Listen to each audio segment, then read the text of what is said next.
తాకట్లో ఉన్న మీ బంగారాన్ని విడిపించి ఆ రోజు ఆన్లైన్ రేటుకి కొంటాం. Sharma gold company.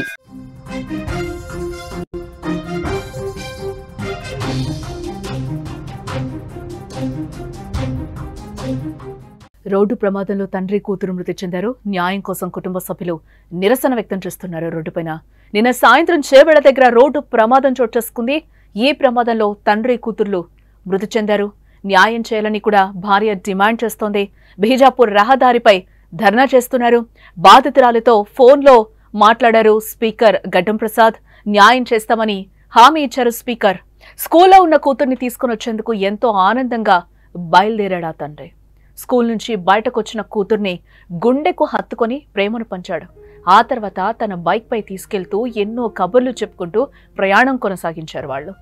స్కూల్లో ఏం జరిగిందో ముద్దు ముద్దు మాటలతో ఆ కూతురు తండ్రికి చెప్తోంది. కూతురు చెప్పే మాటలకు తండ్రి మురిసిపోతున్నాడు. మరికొద్దిసేపట్లో ఇంటికి వెళ్తారు అనగా వారి కోసం తల్లెదురు చూస్తోంది. కానీ అంతలోనే లారీ రూపంలో దూసుకొచ్చిన మృత్యువు వారి జీవితంలో చెరగని గుర్తులు నింపింది. లారీ చక్రాల కింద పడి నలిగిపోయి అక్కడికక్కడే మృతి చెందారు. ఈ ఘోర రోడ్డు ప్రమాదం నిన్న సాయంత్రం రంగారెడ్డి జిల్లా చేవెళ్ల పట్టణంలో చోటు చేసుకుంది. వికారాబాద్ జిల్లా కోట్పల్లి మండలం బీరెల్లి గ్రామానికి చెందిన రైతు తాండ్ర రవీందర్ మొయినాబాద్ మండలంలోని తొల్కట్ట గురుకుల పాఠశాలలో 7వ తరగతి చదువుతున్న తన కూతురు తాండ్ర కృపను పాఠశాల నుంచి తీసుకొస్తుండగా ఈ ప్రమాదం చోటు చేసుకుంది. పోలీసులు లారీ డ్రైవర్ అదుపులోకి తీసుకుని మృతదేహాలను చేవెళ్ల ప్రభుత్వ ఆసుపత్రికి తరలించడం జరిగింది. ఖైదీలా ఉంటే బాధిత కుటుంబానికి న్యాయం చేయాలని మృతుల బంధువులు పోలీస్ స్టేషన్ ముందు ధర్నా చేశారు. సుమారు 3 గంటల పాటు బీజాపూర్ రహదారిపై బైఠాయించి న్యాయం చేయాలని ధర్నాకు దిగారు. దీంతో స్థానికంగా ట్రాఫిక్ కు తీవ్ర అంతరాయం కలిగింది. ధర్నా చేస్తున్న వారితో పోలీసులు మాట్లాడే ప్రయత్నం చేసినా కూడా వారు వినిపించుకోలేదు. తమకు న్యాయం చేస్తామని హామీ ఇవ్వాలంటూ కూడా పట్టుబట్టారు. ఇక ఆ విషయం తెలుసుకున్న తెలంగాణ స్పీకర్ గడ్డం ప్రసాద్ కుమార్ మృతుడి భార్యతో ఫోన్లో మాట్లాడారు. ప్రభుత్వం నుంచి న్యాయం చేస్తామని హామీ ఇవ్వడంతో ధర్నా విరమించుకున్నారు. అయితే ఓ పక్క భర్త, మరోపక్క ప్రాణంగా చూసుకుంటున్న కూతురు మృతితో ఒంటరినయ్యానంటూ కూడా భార్య విలపిస్తున్న తీరు స్థానికులను కలిచివేస్తోంది. యాక్సిడెంట్ అయింది. నా బిడ్డ నా భర్త చచ్చిపోయారు సార్. 24 గంటలైంది. ఏ ప్రభుత్వం పట్టించుకోలేరు. నా భర్త పోషించే భర్త చచ్చిపోయాడు. నా బిడ్డ చచ్చిపోయింది సారు. ఎవరికి బాధ ఉంది సారు, ఎవరు పట్టించుకుంటలేరు. ప్లీజ్ సార్, సీఎం సార్ నన్ను చూడు సార్, కొడుకును చూడు, దయచేసి సారు నాకు న్యాయం జరిగించండి. నాకు ఇప్పుడు ఇక్కడ న్యాయం అయితేనే నేను కదులుతా సారు, లేకపోతే నేను కదలను. నాకు న్యాయం ఎవరు చెయ్యరు.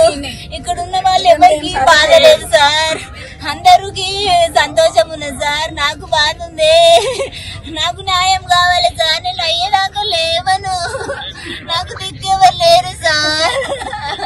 నన్ను ఉండదు వల్ల చేసిపోయారు నా కూతురు, నా భర్త. నాకు ఇప్పుడు కాగితం కావాలి సార్. అయ్యేదాకా నేను లేవను. నా కొడుకు నేను చచ్చిపోయిన పర్లేదు సార్. నాకు కావాలి సార్ న్యాయము. నాకు దిక్కెవరు లేరు సార్. ఇప్పుడు ఏం అర్థం కాక రోడ్డు మీద కూర్చున్నాం. రోడ్డు మీద కూర్చున్నందుకు మీరు వచ్చారు. ఇప్పటికైనా నేను మీరు చెప్పింది నేను చేస్తా, కానీ నాకు ఇప్పుడు మాత్రం న్యాయం జరగాలి. నా తమ్ముడు, నేను ముగ్గురం అన్నదమ్ములం, నేను పెద్దోడిని. న్యాయం కంపల్సరీ కావాలి. ఇప్పుడు మాటల వరకు చెప్పి తర్వాత కుదరది. నేను చెప్తాను.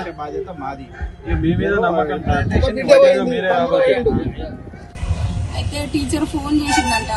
కోల్కతా హాస్టల్లో పాప 7th క్లాస్ చదువుతుంది. అయితే ఫీవర్ 3 days నుంచి ఫీవర్ ఉంది, పాపను తీసుకెళ్ళండి అని టీచర్ వాళ్ళ మదర్కి ఫోన్ చేసిందంట. అయితే ఫీవర్ వచ్చిందంట, హాస్టల్ నుంచి తీసుకురా అని హాస్టల్కి వెళ్ళి పాపను తీసుకొని రిటర్న్ అయినప్పుడు ఇక్కడ చేవెళ్ళ దగ్గర ఒక చౌరాస్తా దగ్గర వెనుక నుంచి టిప్పర్ వచ్చేసి బండిని బైక్ను గుద్దేసిందంట. అప్పుడు స్పాట్లా మా తమ్ముని కూతురు ఇద్దరు స్పాట్లో డెత్ అయ్యిండ్రు. ఇక్కడ 3 hours మేము ధర్నాలాగా దిగినా కానీ ఎట్లాంటి రెస్పాన్స్ లేదు పోలీసుల నుంచి. ఎలాంటి బాధ కూడా మాకు కనిపించలేదు, ఎలాంటి న్యాయం కనిపించలేదు. మా పాప కూడా పెద్ద ఏజ్ ఏం కాదు, 28 years. ఆమె బయట పోయి పని చేసుకొని బ్రతికేటంత శక్తి లేదు తనకి.